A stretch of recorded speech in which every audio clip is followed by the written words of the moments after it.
CBS News Miami.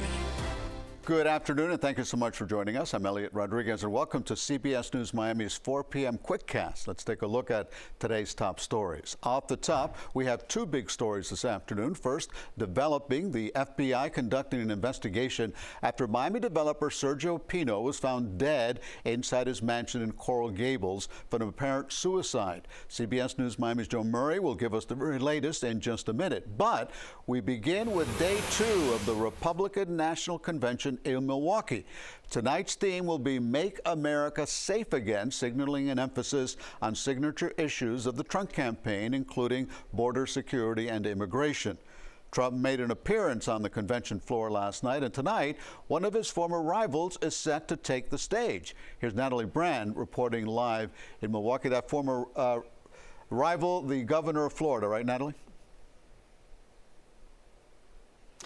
Yeah, Senator, well, I should mention, not only is the governor of Florida speaking, Ron DeSantis, but also both Florida senators, and of course, you know, a former rival back in 2016. So a number of once rivals, now turned supporters of Trump will be taking the stage tonight in this long list of speakers, as well as what the Trump campaign is describing as everyday Americans. They will also be sharing their direct experiences with the themes tonight, crime and the border. Former President Trump's new running mate did a walkthrough on the convention floor this afternoon ahead of his big speech Wednesday night. Donald J. Trump. JD Vance joined Trump in the convention hall Monday when the former president brought the crowd to its feet. His right ear bandaged following Saturday's assassination attempt. You didn't have to see the tears. You could feel the tears fall. And that's what it was for me. When he came into the room, you could just feel the emotions that came over everyone. RNC delegates describe it as a unifying moment for Republicans, and the Trump campaign is working to further unite the party, with speeches tonight from primary rivals Ron DeSantis and Nikki Haley.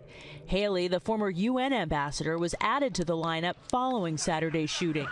But another Trump primary challenger told CBS News he's not there yet. I am very pleased, though, that he's come out with a different tone since this last week attempt on his life.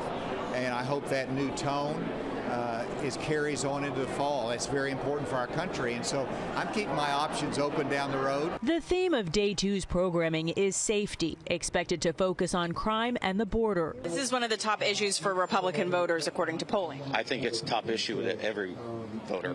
Texas delegate Michael Salvo says he wants to see change right away. People are scared. You know, political violence, whatever's happening with the border, it all really mingles to people being unsafe or feeling unsafe. Tonight, delegates will also be hearing from Americans directly impacted by drugs and crime. Natalie Brand, CBS News, Milwaukee. And things will officially get underway in just a couple of hours. Again, to recap, a number of Florida names on the list of speakers tonight, including Governor DeSantis and both Senators Scott and Rubio. We've also learned new this afternoon, Elliot, that Trump and his new running mate, JD Vance, will be holding their first joint rally this Saturday in Michigan. Okay, we'll be covering the developments here from Milwaukee. Natalie Brand, thank you very much for joining us live from the convention. And now the FBI says it has conducted nearly 100 interviews with law enforcement officials, attendees at the Trump rally in Pennsylvania over the weekend, and other witnesses following Saturday's attempted assassination of the former president. They have also received hundreds of digital media tips and believe the shooter acted alone. The shooter purchased 50 rounds of ammunition from a gun store about an hour south of the rally, and we're told snipers were stationed inside the building where the gunman climbed the roof before shooting. An FBI raid at the home of a prominent Miami developer. Chopper 4 live over the scene of Sergio Pino's multi-million-dollar mansion in Coco Plum. That's in Coral Gables. The medical examiner's office is on the scene. We will have more on CBS News Miami. CBS News Miami's Joe Murray has more right now. I'm Joe Murray in Coral Gables, where we are following a developing story. Sergio Pino, a prominent developer here in Miami-Dade, was found dead in his home at the time the FBI was conducting a raid on that house. We understand that this has to do with a nasty divorce he was going through with his wife. We'll bring you the latest beginning at 5 on CBS Miami. Joe Murray reporting from Coral Gables. Well, it is hot, a little dusty, and we haven't seen much rain today. Next weather meteorologist Cindy Pressler lets us know what the rest of the day and the week will look like. Not going to see a whole lot of change. Now today we've got temperatures that is still hot. 91 has been our high so far today, and there's a thin layer of dust hanging out. Hard to see. We've got some clouds here. Usually when you get the dust you get a milky sky, but it's a very thin layer, so we can't really see it, but it is having some effect on our weather. The showers and storms have moved off to the east, off to the west now, so we're not expecting a whole lot here, but our temperatures around 90 degrees at this point. This is what we're looking for to come next. Lower rain chances Wednesday and Thursday. Lower feels like temperatures. We do not have a heat advisory today, and tropics are still quiet. That's due to that dust, and there's a thick plume of dust sitting out there. I'll show you that also in just a little bit. Saharan dust at this point, you can barely see it, but it's very, very thin. So I think through this week we're going to see a very thin layer of dust, so we'll still have a chance to pick up some showers and storms, but because of the easterly flow, a lot of them move over to the interior and then the west side of the state.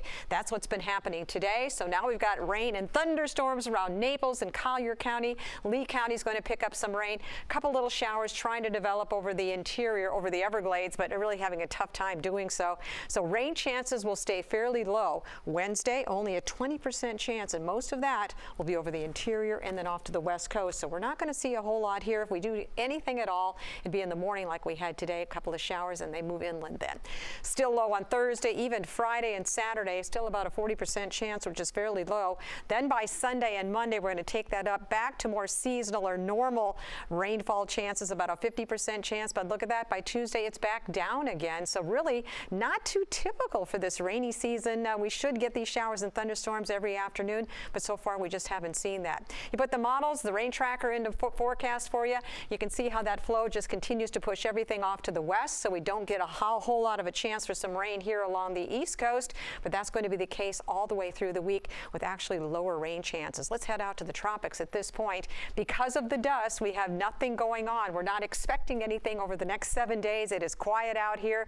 We're glad to see that very thick plume of dust continuing to move off of Africa, and because of that, that's why everything is so quiet in the tropics at this point. Here's your forecast. Temperatures will hover around 92 degrees for the next week, and then with a slight chance for showers and storms, best chance comes in on Sunday and Monday. All right, Cindy, thanks a lot. If Donald Trump wins the election in November, Ohio Senator JD Vance would become one of the youngest vice presidents in this country's history. CBS News Miami's Caitlin Huey-Burns has a deeper look at Vance's past and why he was picked. I plan to be a very good vice president for Donald Trump for 4 years. Last night, Senator JD Vance said it was an honor to be picked as Donald Trump's running mate on the Republican presidential ticket. Vance was one of the first senators to endorse Trump's 2024 bid and has become a top surrogate and fundraiser on the campaign trail, even appearing at the former president's criminal trial in New York. A Marine veteran who served in Iraq and a Yale Law School graduate, Vance rose to fame in 2016 after publishing his best-selling memoir titled Hillbilly Elegy. Where you going, JD? Later turned into a movie where he detailed his upbringing in a working-class family in Kentucky and Ohio. But back in 2016, during Trump's first presidential campaign, Vance was far from the staunch ally he is now. I'm a never Trump guy. I never liked him. Even calling Trump cultural heroin in an op-ed, and once in a message to a friend suggesting a comparison to Hitler. And he had this to say about one woman's claim that Trump had groped her. And at the end of the day, do you believe Donald Trump, who always tells the truth? Just kidding. Or do you believe that woman on that tape? But by the time he launched his Senate bid in Ohio, Vance had walked back his criticisms of Trump and earned his endorsement. He said some bad things about me, but that was before he knew me, and then he fell in love. For his part, President Biden was quick to criticize Trump's VP pick. He's a clone of Trump on the issues. A clone of Trump on the issues. So I don't see any difference. Caitlin Huey-Burns, CBS News, Milwaukee. When we come back, wild video showing the crashing end to a chase, why it's also causing people waking up today to search elsewhere for a cup of joe. Okay, welcome back to CBS News Miami's 4 p.m. Quickcast. This summer has brought dangerous heat waves across the country, especially in the southern part of the United States. One volunteer in Tennessee is always on call to keep his community cool. CBS News Miami's Boris Sanders has the story. So yeah, this is my office here. Dwight Ogleton's got all he needs from this spot at his Murfreesboro home. Something to stay cool, his Bible, footballs for his grandson, and flies, they're bold sometimes. And it's from this place with this view, Dwight waits on calls. It's important that I be here to do what I do. Let me tell you a few things about Dwight. He was with Murfreesboro Fire Rescue for about 15 years. He's an associate minister at Mount Zion Missionary Baptist Church. That's what the Lord asks from us, is to help others. The Tennessee heat, especially after the 4th of July each year, concerns him. He thinks of elderly people and families who have had an air conditioning unit break down. People that may be suffering from the heat. The temperatures now are in the high 90s with the heat index well over 100. So Dwight decided he was going to do something for his community. It was about 20 years ago that he started the Kool-Aid program. Cool starting with a C. Not to confuse it with any famous drinks. What Dwight does is wait for people to call him to donate air conditioning units and brand new box fans for people in need. I figure if they can donate the equipment, I can at least do the legwork. Even after helping so many. Well over 500. Dwight didn't want to say any names. He's very protective of those he's helped. And so Dwight waits in his office. Every day, if the weather permits. Always ready to take a call from someone willing to donate a fan. The Lord's not going to come down and do it. He's going to work through you if you let him. And so that drives me. I'm Forrest Sanders, News Channel 5. We could use more people like him. All right, now to a carjacking suspect caught on camera. This was not your normal carjacking, though. The pickup truck stolen last night may have people looking for a cup of joe elsewhere this morning. Look here, that's the Los Angeles Police Department chasing a stolen pickup with a coffee cart attached to it. It came to a crashing close soon after that, with the driver's sharp turn sending the coffee cart rolling out of control. The suspect ran away, but eventually surrendered. All that coffee wasted. And that's CBS News Miami's Quickcast. I'm Elliot Rodriguez. Stay tuned for more news right here on CBS Miami.